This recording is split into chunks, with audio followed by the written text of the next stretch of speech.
Hello and welcome to the UEFA Euros programme. We have now come to the competition the country has been impatiently waiting for. A chance at glory, a chance at fame, and of course most of all a chance for Gareth Southgate and his trusty waistcoat to completely ignore Lewis Dunk. How dare you! Today we will predict the competition, the winners, the losers, the stars and the flops. We will of course also weigh up England's options, their chance of winning it, although it's fair to say without Lewis Dunk it's quite close to zero. Let's head straight into it and predict who will flop. To be fair, it could be England.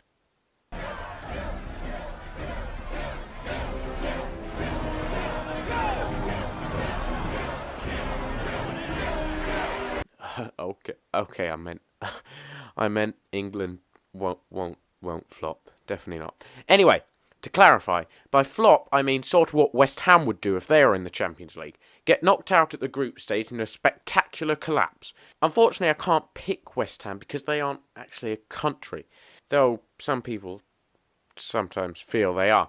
So instead I'm going for Portugal.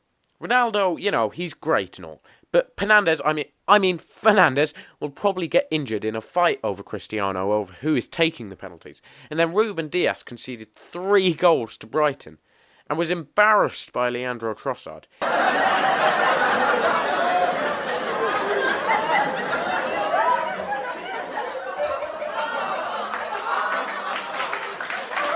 So that really changed my opinion of him as a defender. Not to mention they're in a group with France and Germany, and ultimately I can't see the reigning champions getting into the round of 16.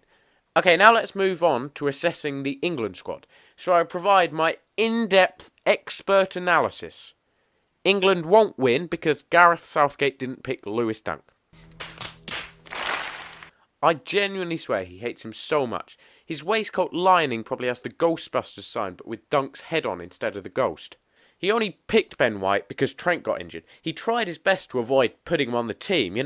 He put him in the 33-man squad, then got rid of him. It's like, I won't be putting him in the squad. He's a Brighton player. No off-topic questions. Because I don't want to. No, permission denied. That's an off-topic question. Next. You have been stopped.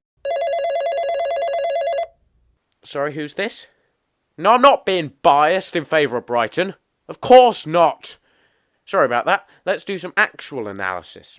The first thing to say is that we'll score an average of 46 goals a match with the attacking lineup. We might as well just field 10 attackers and a goalie.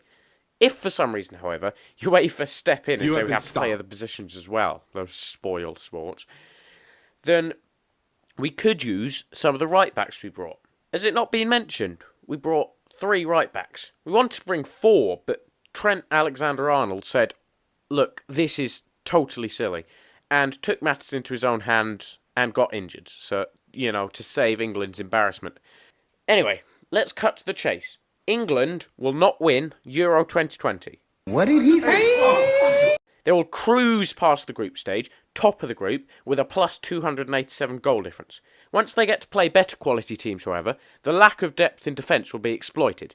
Probably because he won't play Ben White for any of the matches. Add to that, they will inevitably come up against teams who can defend better against their monstrous attack. I reckon a quarter-final exit to eventual finalists. It will be like every other international competition England ever take part in. I did want to predict Ireland's time in the Euros as well, but, they were busy, so they couldn't take part. They could have if they wanted to. They just said, nah, not feeling like it. Because Ireland aren't in it, I will have to make a different pick for surprise package, and I'm going for the home of Joel Veltman, the Netherlands. I just feel that they have a strong squad, a good manager, and Joel Veltman, and we'll get to the final at least. As a massive clue to my other pick for the finalist, my next prediction is top scorer. This may be controversial, but I've picked Romelu Lukaku. In his Manchester United days, Lukaku was criticised for his appalling touch, atrocious finish, and agonising decision-making.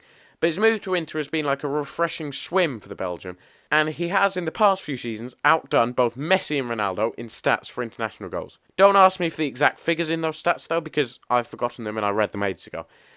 As well as that, he has come off the back of a 30-goal season with title-winning Inter, and a Serie A Player of the Year award to his name.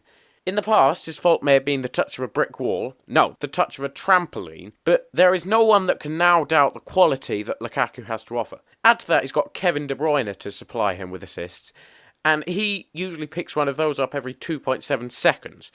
And Belgium are also in a group with Denmark, Finland and Russia. So I think Lukaku will finish top scorer and winner of Euro 2020, the final being a victory for Belgium over the Netherlands. And just because I haven't said something ridiculously biased in a whole 2 minutes, let's say Trossard will score the winner. And so that's it for my Euro 2021 predictions. Now please do not take anything I say too seriously. I'm no expert and I just want to make videos about the Euros. I would have loved to have predicted England to win, but I genuinely can't see it happening. Everybody's saying like, oh, this is the golden generation. We say that every year. Anyway, I hope you did enjoy it. I sort of hope you did if you watched this far. And also, thanks to Matthew for his script editing, thanks to Jamie for his editing, and I hope you have a great day. Now it's time for me to flee the country before I get killed by an angry mob.